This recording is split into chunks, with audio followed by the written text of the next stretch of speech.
So friends, अगला point क्या है अब हमारे पास? The next point is arrangement of a सब contract. Arrangement of sub contract, right. Contract में अगर आप सब कॉन्ट्रैक्टरशिप करते हो तो इससे क्या फ़ायदा होता है? जैसे फिर से हमारे उस एग्जाम्पल पे आ जाओ, अभी लीज वाले। मुझे 10 किलोमीटर रोड बनाने का कॉन्ट्रैक्ट मिला। I have got a contract for constructing 10 kilometres of road. Now in this particular contract let's say I have सब कॉन्ट्रैक्ट 5 किलोमीटर्स। इसमें का आधा 5 किलोमीटर जो है वो मैं खुद बना रहा हूँ और बचा हुआ 5 किलोमीटर मैंने किसी और को सब कॉन्ट्रैक्ट किया है, राइट। मान लीजिए रमेश को सब कॉन्ट्रैक्ट किया है। तब जो आधा 5 किलोमीटर मुझे बनाना है सिर्फ उसके लिए मुझे फिक्स्ड कैपिटल की ज़रूरत पड़ेगी, और जो आधा काम मैंने सब कॉन्ट्रैक्ट किया है उस सिनारियो में वो आधे 5 किलोमीटर के लिए कौन प्रोविज़न करेगा फिक्स्ड कैपिटल का? रमेश करेगा। कौन करेगा? रमेश करेगा। रमेश करेगा प्रोविज़न 5 किलोमीटर के लिए। रमेश करेगा प्रोविज़न 5 किलोमीटर के लिए और मैं करूँगा 5 किलोमीटर के लिए। जो 10 किलोमीटर के लिए पूरा पैसा लगना था वो बढ़ चुका है, राइट। 5 किलोमीटर का ही पैसा मुझे लगेगा। तो जब कभी भी किसी मेन कॉन्ट्रैक्ट में अगर आप सब कॉन्ट्रैक्ट करते हो तो आपकी फिक्स्ड कैपिटल रिक्वायरमेंट क्या हो जाएगी? कम हो जाएगी। यानी कि इफ देयर इज अ सब contract then fixed capital requirement will be less, क्योंकि जो सब कॉन्ट्रैक्टर है वो भी अपना पैसा लगाएगा बिजनेस में। बात समझ में आ रही है, राइट। तो सब कॉन्ट्रैक्ट अगर है, कॉन्ट्रैक्ट का अगर कोई सब कॉन्ट्रैक्ट होता है तो सब कॉन्ट्रैक्टर भी पैसा लगा दे, तो ऐसे सिनेरियो में हमें फिक्स कैपिटल रिक्वायरमेंट जो है वो कम होती है। नेक्स्ट क्या है बच्चों?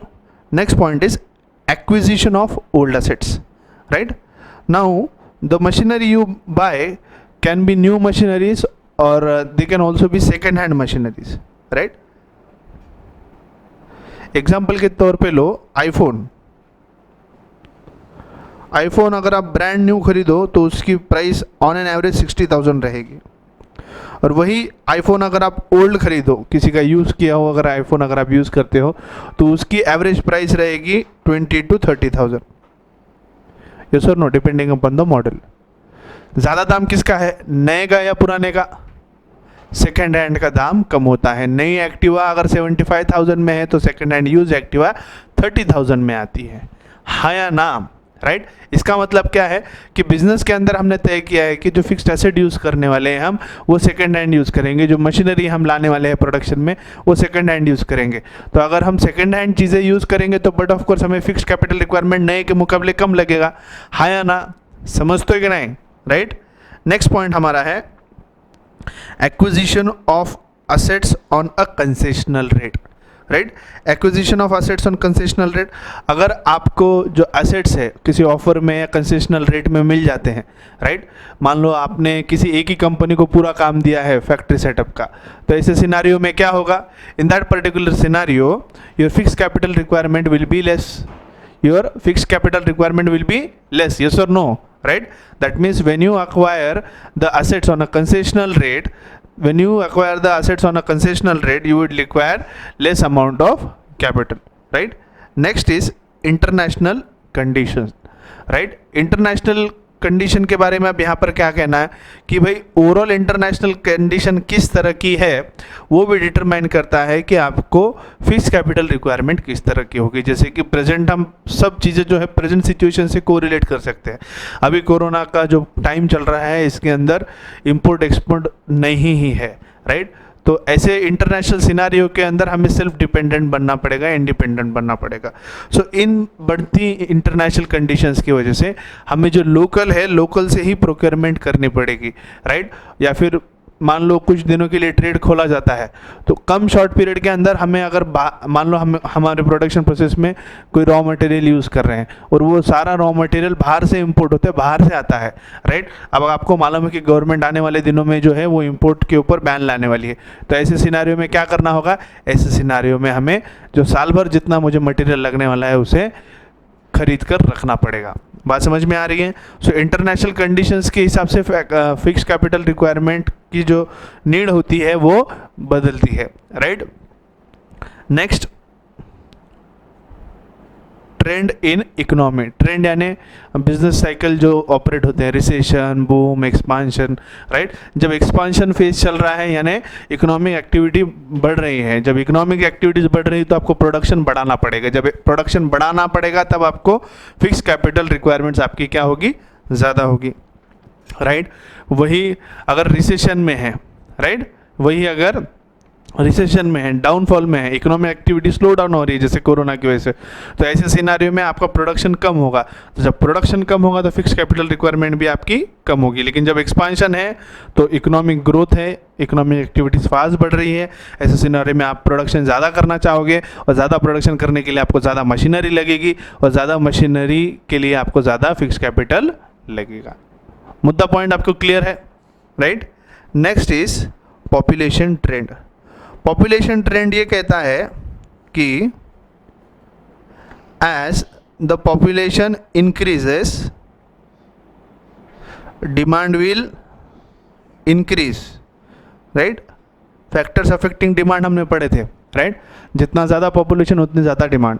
When the population decreases demand decreases, right. मान लो कोरोना की वजह से किसी देश में मैक्सिमम आबादी जो है वॉज डिसीज, यानी मैक्सिमम पॉपुलेशन जो है वो मौत की चपेट में आ गई, तो ऐसे सिनारे में उनका पॉपुलेशन कम हो जाएगा, तो देश के लोग कम हो गए तो देश की ओवरऑल एग्रीगेट डिमांड कम हो जाएगी, तो ऐसे सिनारियों में वहाँ होने वाला प्रोडक्शन भी कम हो जाएगा, तो फिक्स कैपिटल रिक्वायरमेंट भी कम हो जाएगी। लेकिन अगर पॉपुलेशन अगर बढ़ रहा है, भारत और चीन जैसे देशों में जहाँ पे पॉपुलेशन बढ़ रहा है तो लोग बढ़ रहे हैं, लोग बढ़ रहे हैं तो वॉन्ट बढ़ रहे हैं, वॉन्ट बढ़ रहे हैं तो डिमांड बढ़ रहा है, डिमांड बढ़ रहा है तो अपने आप प्रोडक्शन बढ़ेगा, और अगर प्रोडक्शन आपको बढ़ाना है तो आपको फिक्स कैपिटल रिक्वायरमेंट ज़्यादा रखनी होगी। Fix capital will be required more and here fix capital will be required less. Is this point clear? Next है कंज्यूमर प्रेफरेंस। अगला पॉइंट जो आता है वो है consumer preference, right. Consumer preference के हिसाब से हमें जो है गुड्स को प्रोड्यूस करना पड़ेगा, राइट।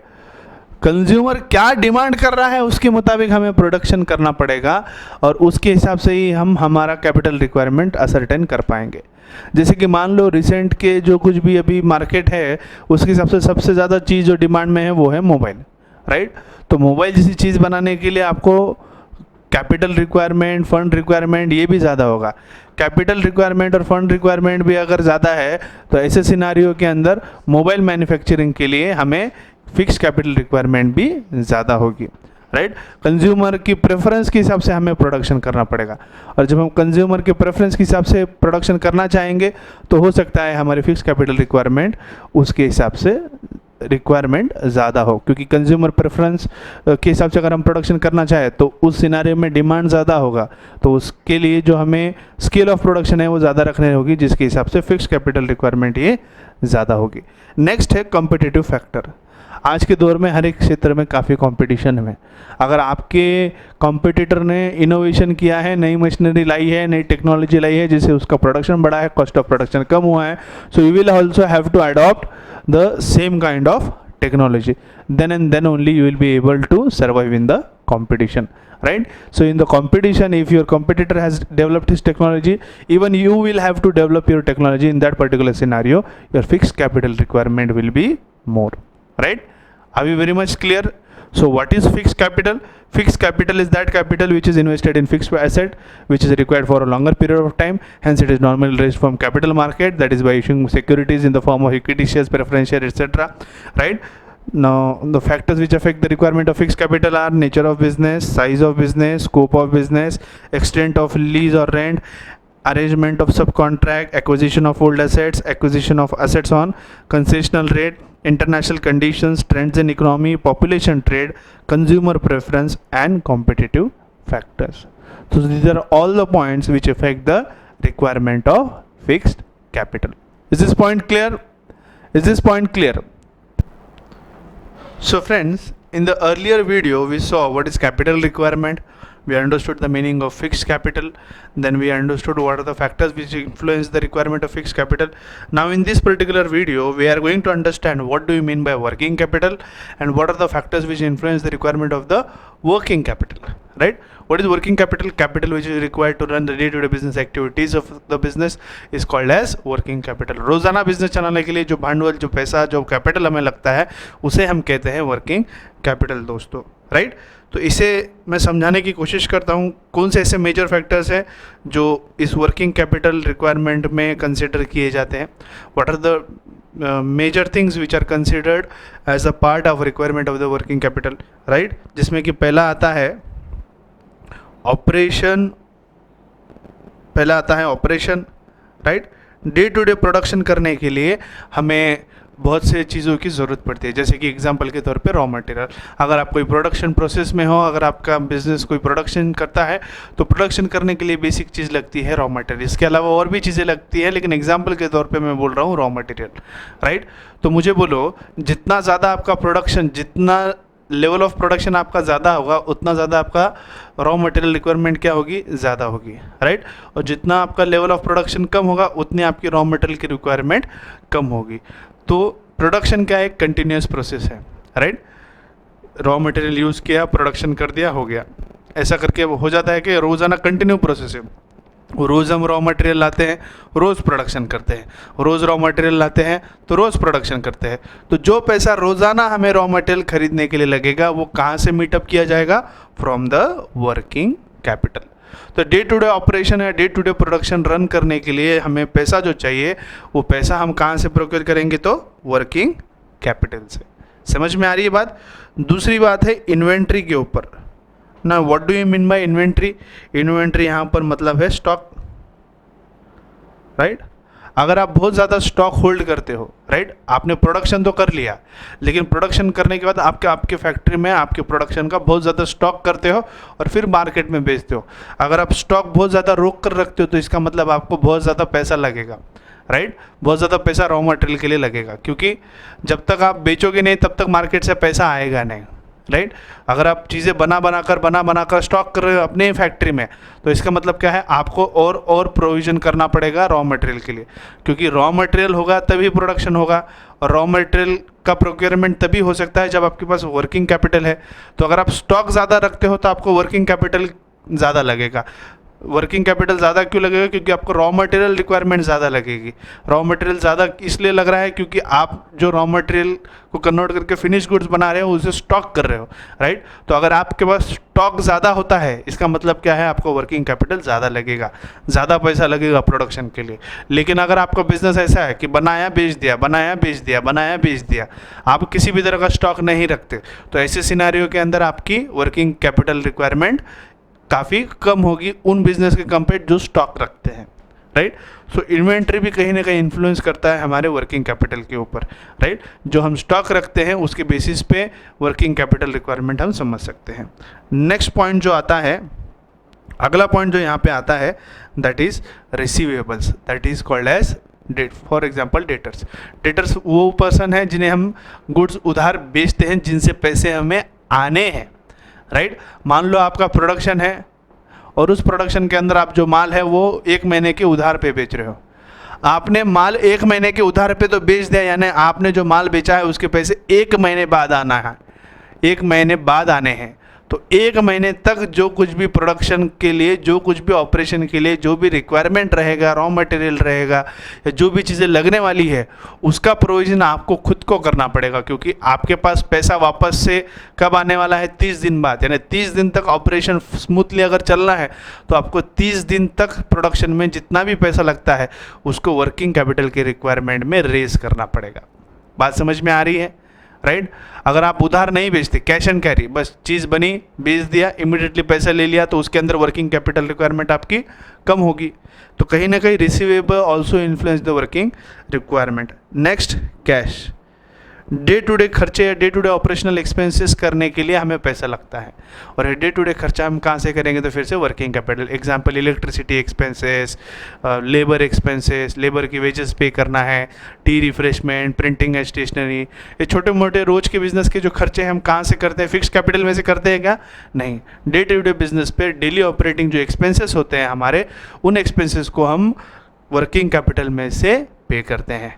तो वर्किंग कैपिटल मेजरली लगता है ऑपरेशन कैरी आउट करने के लिए, इन्वेंट्री संभालने के लिए, रिसीवेबल्स को मैनेज करने के लिए, और कैश, डेली कैश रिक्वायरमेंट्स को मीट करने के लिए। बात समझ में आ रही है? इन सब चीज़ों को अगर जोड़ लो तो इन सब चीज़ों करने के लिए जो कैपिटल लगता है उसे हम कहते हैं वर्किंग कैपिटल। और ये सब चीज़ें क्या किससे जुड़े हैं, day to day business activity से जुड़े हैं। इसीलिए हम कहते हैं working capital is that capital which is required to maintain the day-to-day business of the company or the firm, right? Now let's see what are the different factors which influence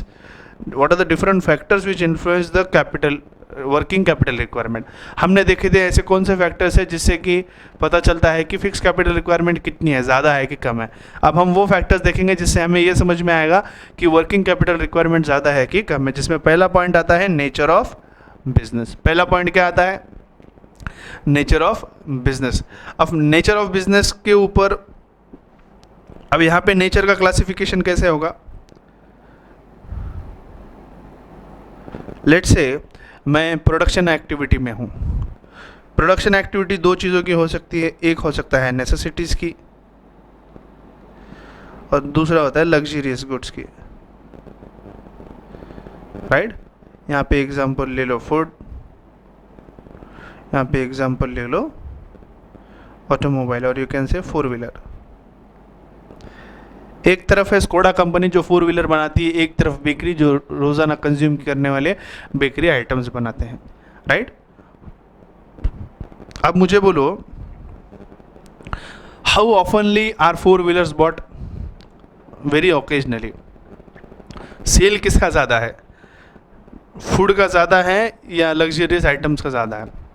but of course food items का ज़्यादा है। तो यहाँ पे sale जो है, sale is more and sale is fast. एक तो ज़्यादा भी है और फास्ट भी है। यहाँ पे सेल जो है इसके कंपेयर लो भी है और स्लो भी है। एक जन एक गाड़ी खरीदने का रहा तो गाड़ी खरीदने के डिसीजन पे आने के लिए वो महीने लगा देता है, ये शोरूम जा, वो शोरूम जा, यहाँ से कोटेशन ला, वहाँ से कोटेशन ला, ये ला, वो ला, बैंक ला, लोन ला, इतने सारे प्रक्रिया करने के बाद जब फाइनल जाके उसके घर पे वो 4 व्हीलर आती है, right? So the nature of business ऐसा है कि वो लग्जरियस आइटम बनाते हैं। तो जब वो लग्जरियस आइटम बनाते हैं तो उनका जो कैश फ्लो होता है वो काफ़ी स्लो होता है। गाड़ियाँ बनती भी धीरे से हैं, बिकती भी धीरे से है, उसका पैसा भी धीरे से आता है, राइट? इसका मतलब क्या है, जब तक पैसा आ नहीं जाता तब तक पूरे जो प्रोडक्शन लाइन है, जो गाड़ी बनाने का प्रोसीजर है, वो चलता रहे। ये इंश्योर करने के लिए आपकी वर्किंग कैपिटल रिक्वायरमेंट क्या होगी, यहाँ पर ज़्यादा होगी। Working capital requirement will be मोर। और वही रोज़ का रोज़ प्रोडक्शन हो रहा है, रोज के रोज माल बिक जा रहा है, फटाफट लोग खा ले रहे, वापस ब्रेड के पैसे भी आ जा रहे, वापस से हम ब्रेड बना ले रहे, वो मार्केट में बेच दे रहे, फिर पैसे आ जा रहे। तो जब ऐसे प्रोडक्शन में हो आप जहाँ पे जो बनाया जा रहा है फटाफट मार्केट में बिक रहा है, इसका मतलब आपका पैसा वापस से आपके पास फटाफट आएगा। इसके लिए आपको वर्किंग कैपिटल रिक्वायरमेंट यहाँ पे लग्जरियस के हिसाब से कम होगी। तो जब आप वो गुड्स प्रोड्यूस कर रहे हैं जो लग्जरियस गुड्स है, तो ऐसे सिनारियो में आपकी वर्किंग कैपिटल रिक्वायरमेंट ज़्यादा होगी। लेकिन आप एक नेसेसिटी गुड प्रोड्यूस कर रहे हो या ऐसी गुड्स प्रोड्यूस कर रहे हो जो मार्केट में फास्ट बिकती है, तो ऐसी चीज़ों में आपको वर्किंग कैपिटल रिक्वायरमेंट कम होगी। बात समझ में आ रही है? नेक्स्ट है साइज ऑफ बिजनेस। काफ़ी सिंपल है। साइज ऑफ बिजनेस के आधार पे हम पॉइंट क्या करेंगे, large scale and small scale, right? If your scale of production is large, अगर आप लार्ज स्केल पे प्रोडक्शन करते हो तो आपको रॉ मटेरियल क्या लगेगा, ज़्यादा लगेगा। आपको इन्वेंट्री कैसे रहेगी, ज़्यादा रहेगी। आपके रिसीवेबल्स कैसे रहेंगे, ज़्यादा रहेंगे। आपके कैश और ऑपरेटिंग एक्सपेंसेस क्या रहेंगे, ज़्यादा रहेंगे। वही स्मॉल स्केल के अंदर ये कंपेरेटिवली लो रहेगा, राइट? तो यहाँ अगर ज़्यादा है, यहाँ अगर कम है, तो इसका मतलब यहाँ पे वर्किंग कैपिटल रिक्वायरमेंट लेस होगी और यहाँ पे वर्किंग कैपिटल रिक्वायरमेंट मोर होगी। जब आप scale of high level of मतलब एक बड़े पैमाने पे अगर आप प्रोडक्शन कर रहे हो तो हर चीज़ आपको ज़्यादा ही लगनी है, चाहे वो फिक्स कैपिटल रहो या वर्किंग कैपिटल। वही आप छोटे लेवल पे अगर प्रोडक्शन करते हो तो आपकी फिक्स कैपिटल के साथ साथ आपकी वर्किंग कैपिटल रिक्वायरमेंट भी कम ही होगी, क्योंकि आपका प्रोडक्शन कम है तो आपकी बाकी चीज़ों की रिक्वायरमेंट भी कम होगी, इसलिए वर्किंग कैपिटल रिक्वायरमेंट यहाँ पे कम ही होनी है। बात समझ में आई, right. The next point is volume of sales.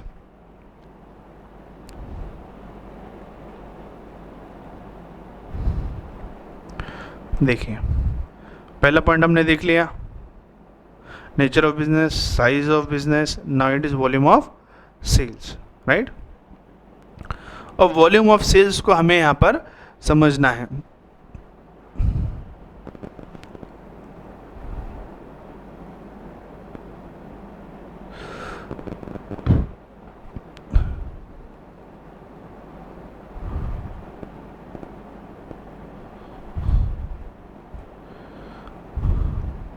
if the volume of sale increases and if the volume of sale decreases, right। Volume of sale increase होना यानी जो चीज़ आप प्रोड्यूस कर रहे हो उसका सेल बढ़ रहा है दिन ब दिन। सेल कब बढ़ता है? जब प्रोडक्शन ज़्यादा होता है। when the sale increase when there is more production, when there is more production, when there is, that means when there is more production we will require more of raw material, right। Volume of sale, अगर आप volume of cell ज़्यादा है इसका मतलब आपका production भी ज़्यादा है। आपका प्रोडक्शन ज़्यादा है यानी कि आपकी वर्किंग कैपिटल रिक्वायरमेंट क्या होगी बच्चों? मोर होगी, राइट। ऑन द कॉन्ट्री अगर आपका वॉल्यूम ऑफ सेल्स कम है, आपकी सेल काफ़ी कम है दूसरों के कंपेयर, तो आपकी वर्किंग कैपिटल रिक्वायरमेंट भी क्या होगी? वहाँ पर लेस होगी, राइट। समझ में आ रही है बात? सॉरी, समझ में आ रही है बात, राइट। सो अगर आपका वॉल्यूम ऑफ सेल ज़्यादा है तो आपको प्रोडक्शन ज़्यादा करना पड़ेगा, इसलिए आपकी वर्किंग कैपिटल रिक्वायरमेंट ज़्यादा होगी। लेकिन आपका वॉल्यूम ऑफ सेल अगर कम है तो आपकी वर्किंग कैपिटल रिक्वायरमेंट भी कम होनी चाहिए, राइट। अगला पॉइंट है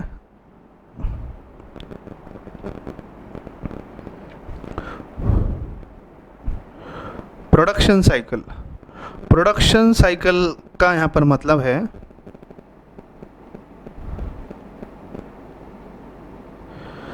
प्रोडक्शन साइकिल से यहाँ पे we mean the time period required for production.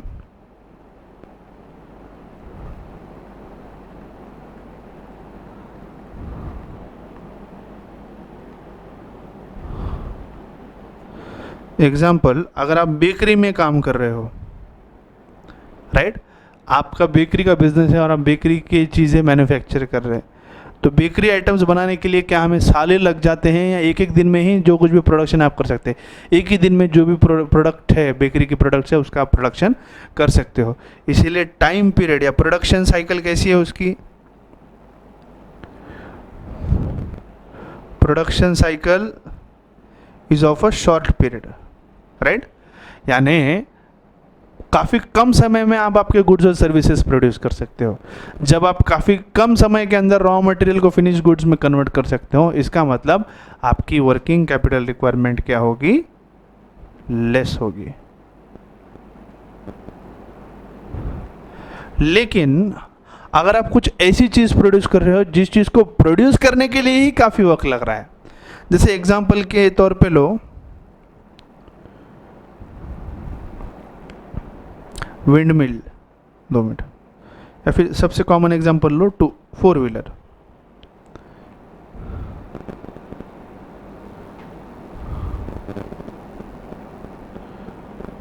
Right. अब मुझे बोलो इसकी प्रोडक्शन साइकिल जो है वो शॉर्ट पीरियड की है, लॉन्ग पीरियड की है? जैसे बेकरी के अंदर रोज फटाफट बेकरी के आइटम बन जाते हैं, कि फटाफट एक ही दिन में 4 व्हीलर बनती है क्या? नहीं।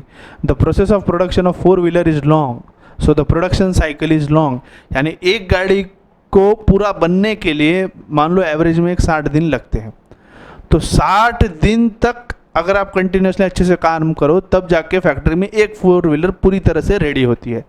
तो 2 महीने तक प्रोडक्शन साइकिल काफ़ी लंबी है, इसका मतलब अपने को ओवरऑल लॉन्ग पीरियड अपनी वर्किंग कैपिटल रिक्वायरमेंट होगी, राइट। वही आपका प्रोडक्शन प्रोसेस ऐसा है कि फटाफट चीज़ें एक ही दिन में बन जाती है, तो आपको वर्किंग कैपिटल रिक्वायरमेंट वहाँ पर कम होगी। लेकिन आप जो चीज़ प्रोड्यूस कर रहे हो, अगर उसको बनने के लिए काफ़ी वक्त लगता है, तो आपको वर्किंग कैपिटल रिक्वायरमेंट काफ़ी ज़्यादा लगेगा, क्योंकि आपको काफ़ी लॉन्ग पीरियड तक उसकी रिक्वायरमेंट होगी। इसीलिए working capital requirement will B more. Working capital requirement will be more in case of products whose production cycle, whose time period of production is more, but in case of products whose time period of production is very less, which can be produced in a short span or short time, in that particular scenario working capital requirement will be less. Is this point clear?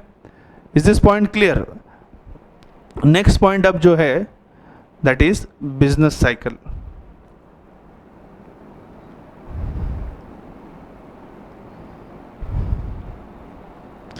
अगला point जो हमारा है वो है business cycle, right. Business cycle यानी operation of various trade cycles, जैसे कि expansion और रिसेशन।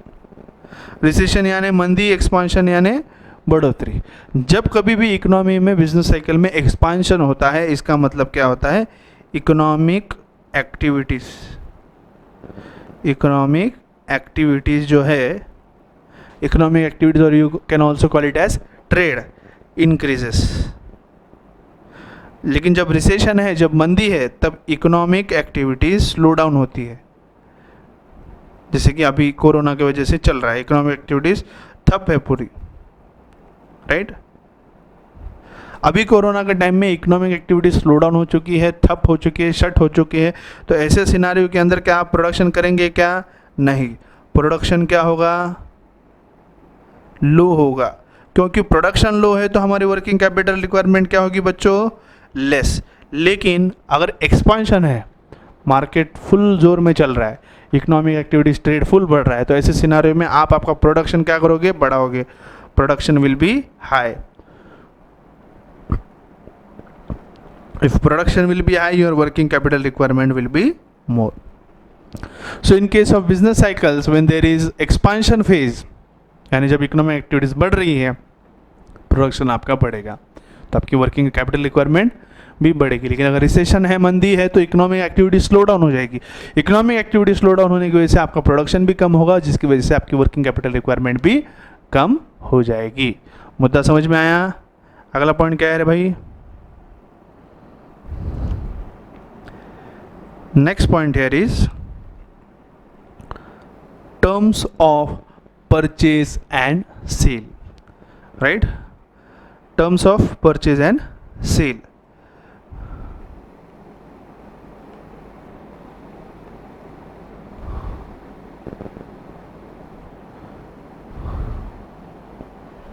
दो अलग अलग एग्जाम्पल बताता हूँ मैं, दो तीन चार जितने भी हो सकते हैं इंस्टेंसेस बताता हूँ, जैसे कि terms of purchase and sale किस तरह से वर्किंग कैपिटल रिक्वायरमेंट को इफेक्ट करते हैं, ये हमें यहाँ पर समझना है। सबसे पहले हम एक पॉइंट समझेंगे, राइट, जहाँ पर हम रॉ मटेरियल जो है सप्लायर से कैश में खरीद रहे हैं, right. We are purchasing the raw material which is required for producing the goods and services on cash, right? लेकिन हम जो सेल कर रहे हैं, sale of goods produced, that is on credit, यानी माल नगद खरीद के चीज़ें बना रहे हैं, और चीज़ें बनने के बाद नगद नहीं बल्कि उसे उधार में मार्केट में बेच रहे हैं।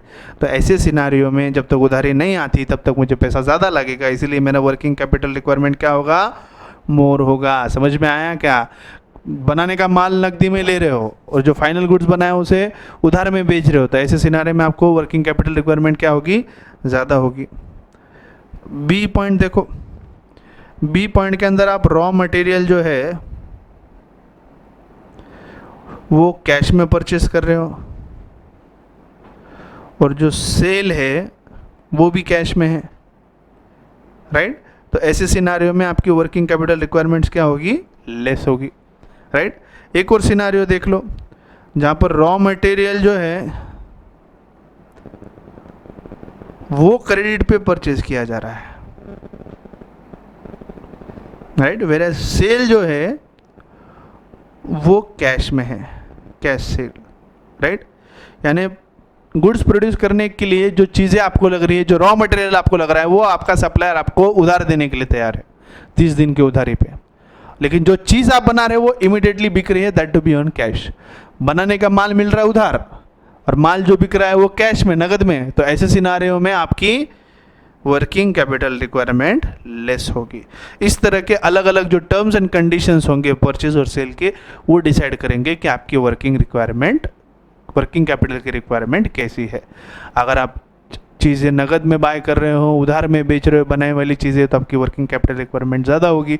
बनाने की चीज़ें अगर उधार में खरीद रहे हो, बेचने वाली चीज़ें अगर नगद में बेच रहे हो, तो आपकी वर्किंग कैपिटल रिक्वायरमेंट लेस होगी। तो कंपनी की सेल और परचेज पॉलिसी क्या है, क्रेडिट पे लेना या क्रेडिट पे बेचना या नकदी खरीदना, नकदी बेचना, इन सभी के ऊपर निर्भर करेगा कि आपके बिजनेस में वर्किंग कैपिटल रिक्वायरमेंट कितनी है। मुद्दा समझ में आया? नेक्स्ट पॉइंट क्या है अब, क्रेडिट कंट्रोल। क्रेडिट कंट्रोल यानी यही उधार। क्रेडिट यानी क्या, उधार। हमें क्रेडिट पे कंट्रोल रखना होगा, राइट।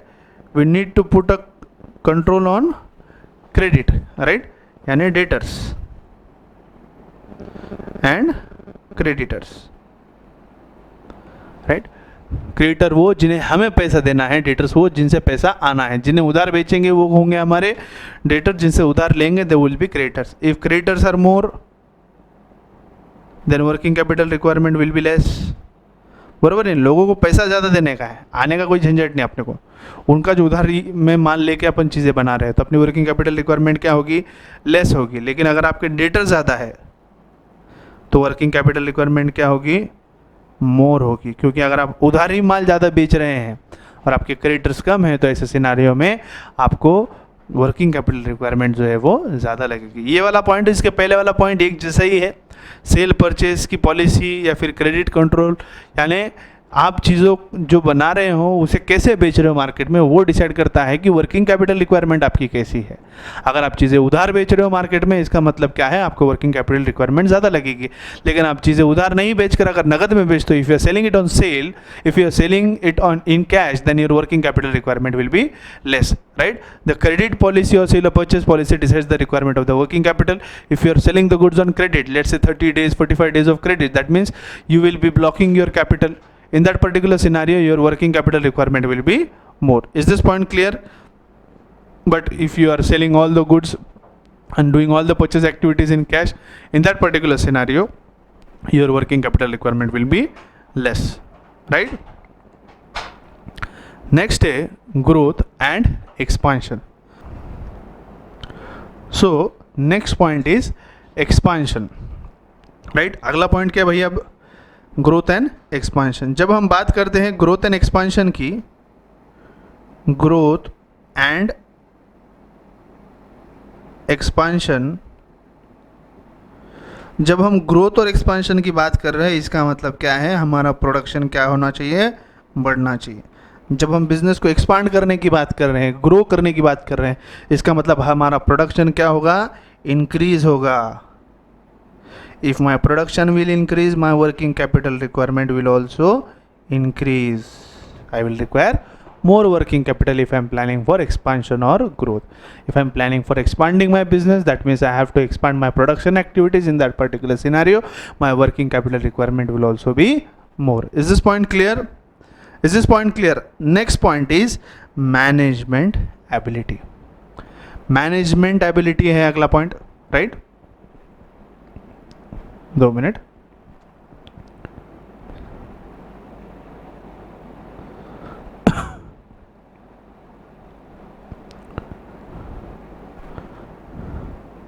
मैनेजमेंट एबिलिटी के अंदर किस तरह से चीज़ें मैनेज की जा सकती है, राइट। अगर आपकी मैनेजमेंट में वो काबिलियत है कि वो ठीक तरह से बिजनेस को मैनेज कर सकते हैं, जहाँ पर they are able to manage between the purchase and sale, अगर वो सेल को कैश पे कर सकते हैं और परचेज को क्रेडिट पे ला सकते हैं, ये करने के लिए उनकी मैनेजमेंट स्किल लगेगी। अगर वो इस तरह से करते हैं, अच्छी तरह से काम करते हैं, चीज़ें उधार खरीदते हैं लेकिन बेचते हो चीज़ें कैश में, इस तरह का कुछ अगर वो मैनेजमेंट लगाते हैं तो उनकी वर्किंग कैपिटल रिक्वायरमेंट्स क्या होगी, कम होगी। अगर आपका मैनेजमेंट सही तरह का है तो आपको वर्किंग कैपिटल रिक्वायरमेंट कम ही होगी। अगर आपके मैनेजमेंट में कोई कोऑर्डिनेशन ही नहीं, कुछ नहीं, बस चल रहा है, इस तरह के मिस मैनेजमेंट काम के अंदर आपको ऑपरेटिंग और जो एक्सपेंसेस है वो ज़्यादा ही लगने हैं। तो ऐसे सिनारियो में आपको वर्किंग कैपिटल रिक्वायरमेंट ये जो है वो ज़्यादा ही होगी। नेक्स्ट पॉइंट क्या है, external factors.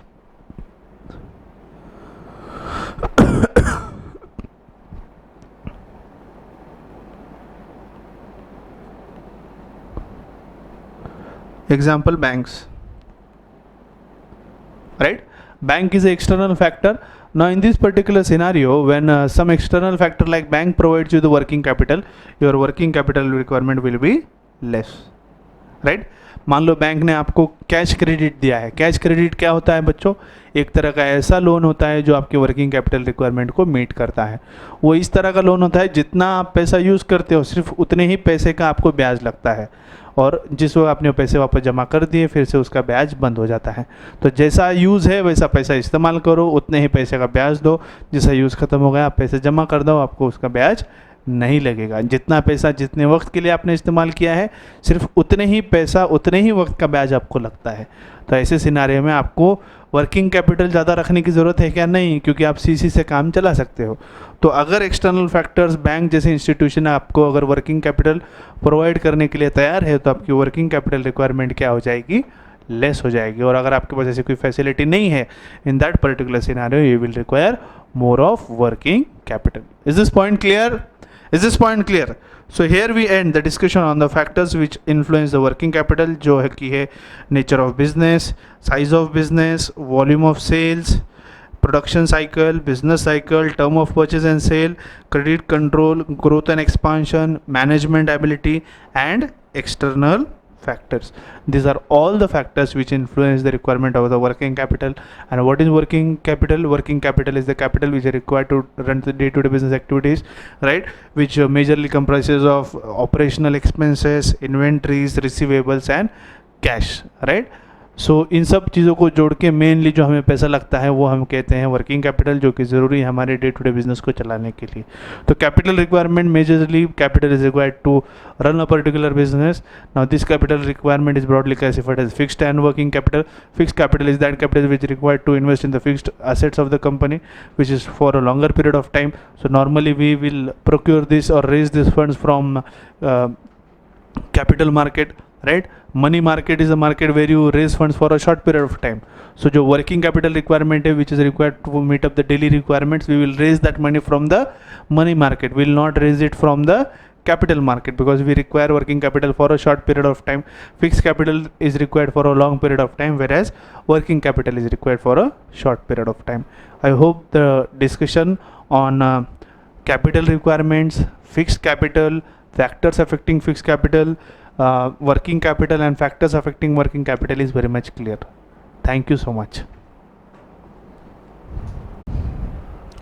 So friends, now we have understood what is fixed capital, what is working capital. Now let's try to understand the distinction between fixed capital and working capital, right? Distinction में पहला point आता है meaning से, right? Fixed capital is that capital which is invested in fixed assets, and working capital is that capital which is required to fulfill the day-to-day business capital requirements. जिसके यहाँ दिया है fixed capital refers to any kind of physical assets, और fixed capital refers to any kind of physical asset that is fixed asset. Working capital refers to the sum of the current assets, right? Current asset जो day-to-day business के लिए हमें लगते हैं उसके लिए जो पैसा लगता है that is the working capital, और जो फिक्स्ड एसेट्स के लिए जो पैसा लगता है लॉन्गर पीरियड ऑफ टाइम उसे हम कहते हैं fixed capital. Nature is stage in the business almost permanently. हम जो फैक्ट्री बिल्डिंग बनाते हैं, मशीनरी बनाते हैं, लाइफ टाइम बिजनेस के लिए वो बनाते हैं क्या? हम 1 या 2 साल के लिए बनाते हैं क्या? नहीं। लेकिन वर्किंग कैपिटल क्या है? टेम्पररी, वो बार बार अपना फॉर्म चेंज करता रहता है। Raw material to finish goods to sale, sale to money, then again to raw material, so it keeps on changing. Working capital is a circulating capital at it keeps on changing. Next, purpose. अगला point क्या है यहाँ पर? Purpose. It is invested in fixed asset which is land, building and equipments. For working capital, fixed capital हमें किस लिए लगता है? To invest in the fixed asset. और working capital किस लिए लगता है? To invest in the day to day working. For example, receivables, operation, operating expenses, cash requirements, इन सब के लिए हमें working capital लगता है. Working capital is invested in short term assets such as cash, account receivable, inventory, etc. Next है sources. Fixed capital funding can come from selling of the shares, debentures, bond, long term, etc.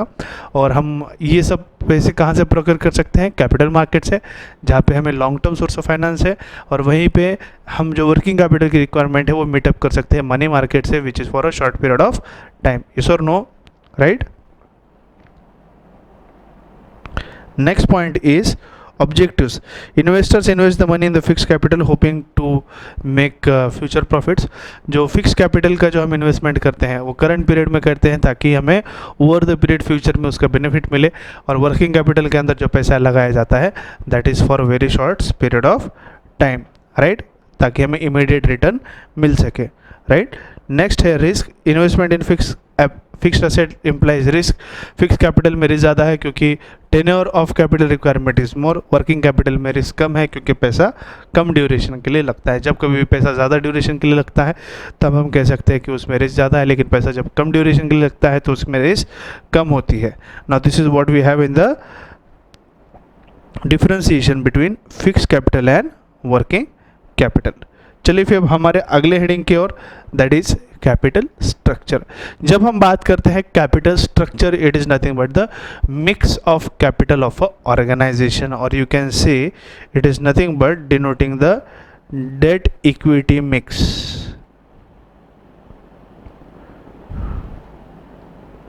Date equity mix यानी proportion of debt to equity, और you can से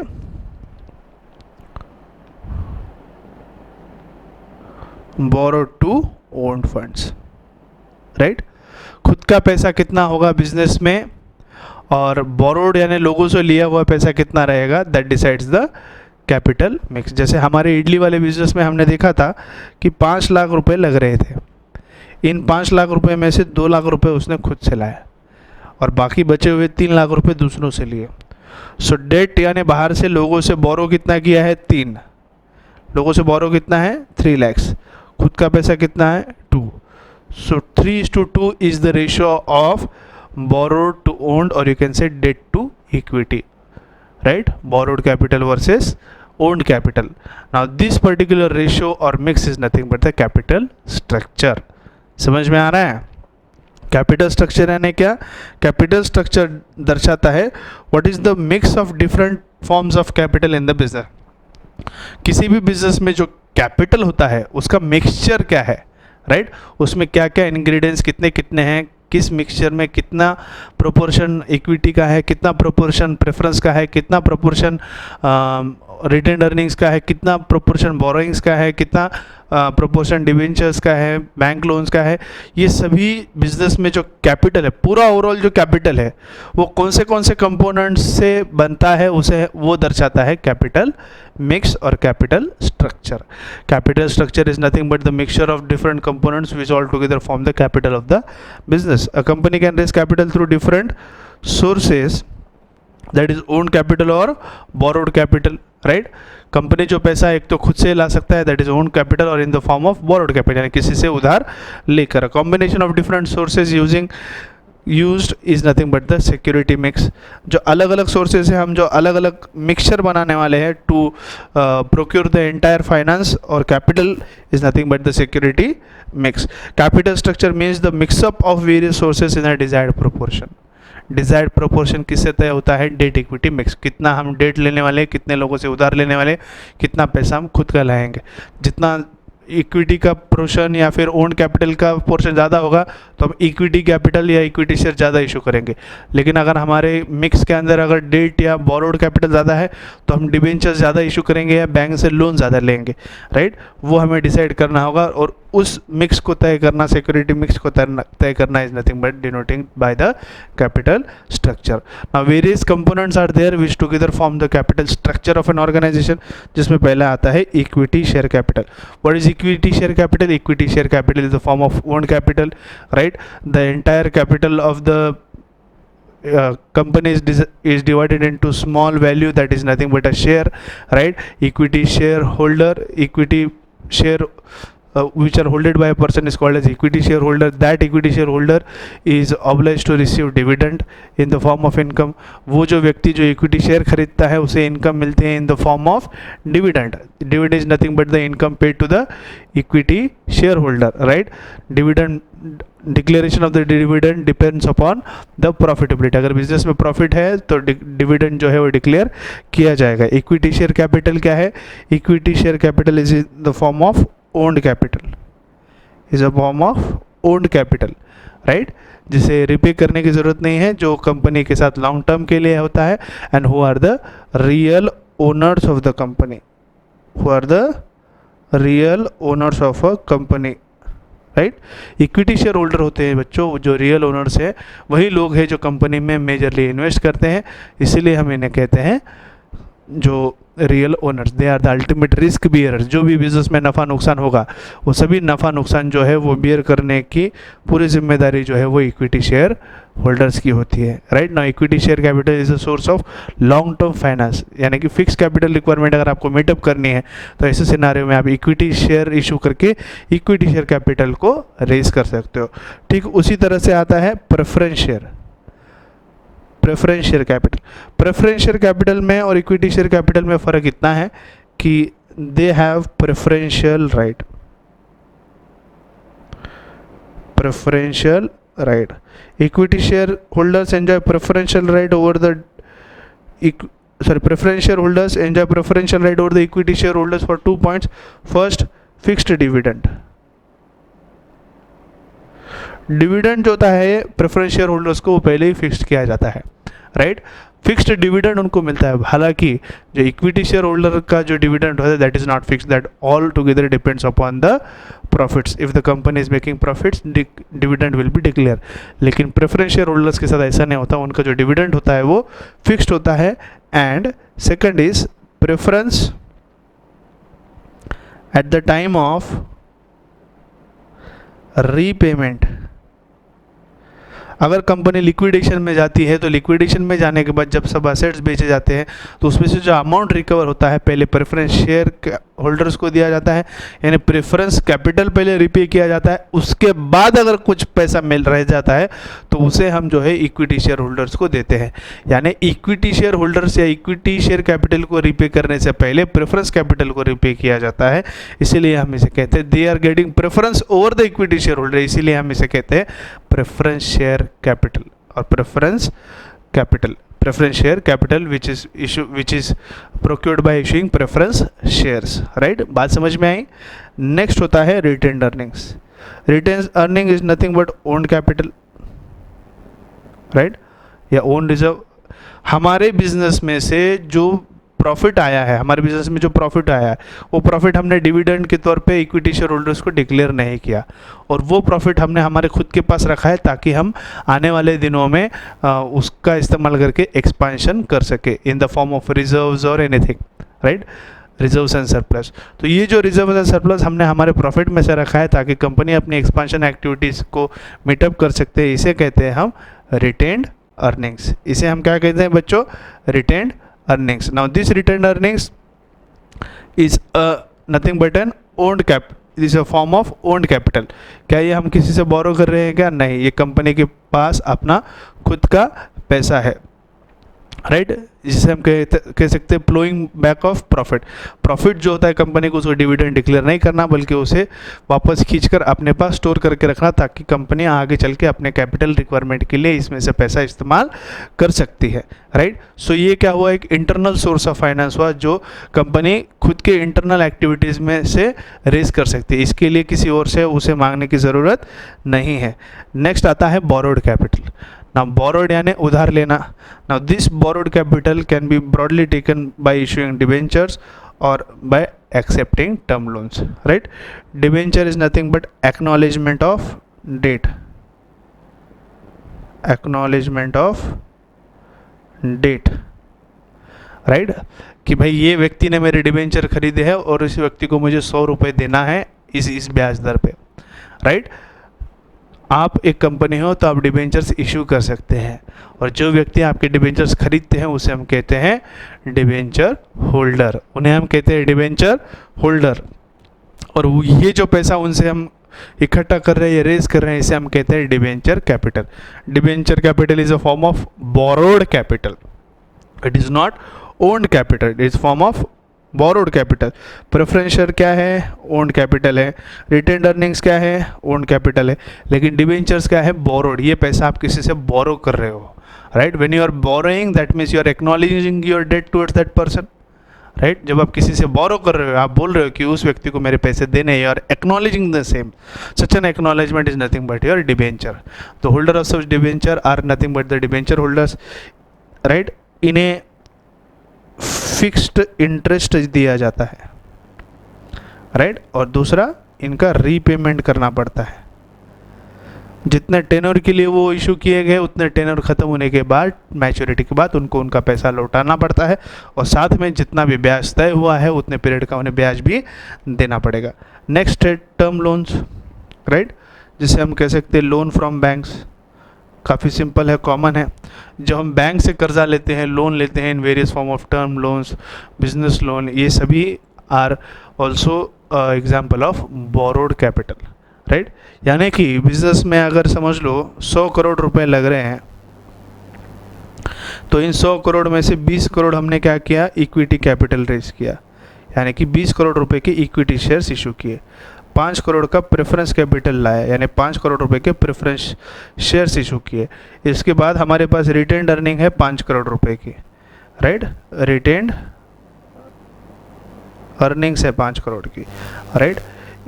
ये हो गया 30 करोड़ रुपए, यानी business में 30 करोड़ जो है वो मेरे पास मेरा खुद का ओन्ड कैपिटल है। क्या है ये? मेरा ओन्ड कैपिटल।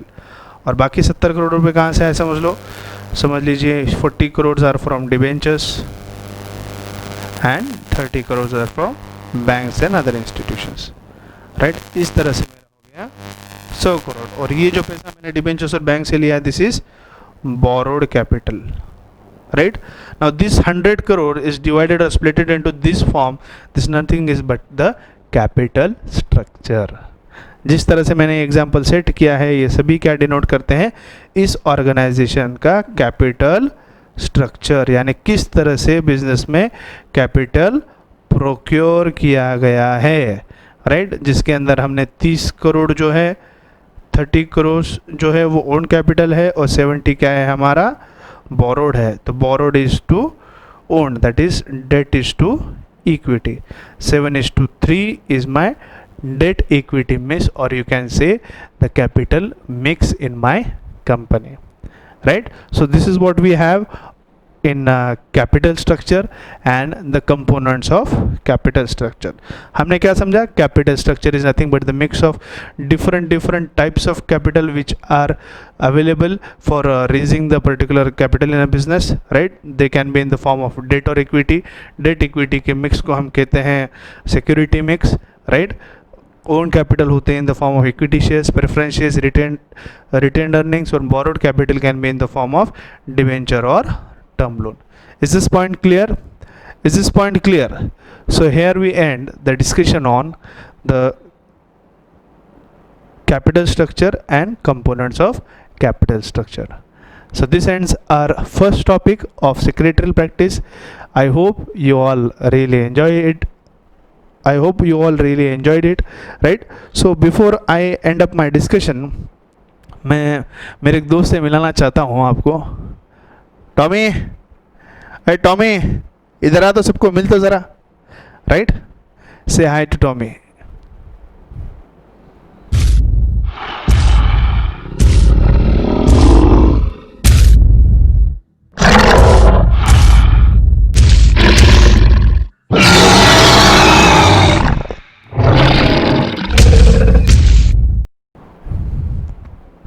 कैसा लगा Tommy? Thank you so much.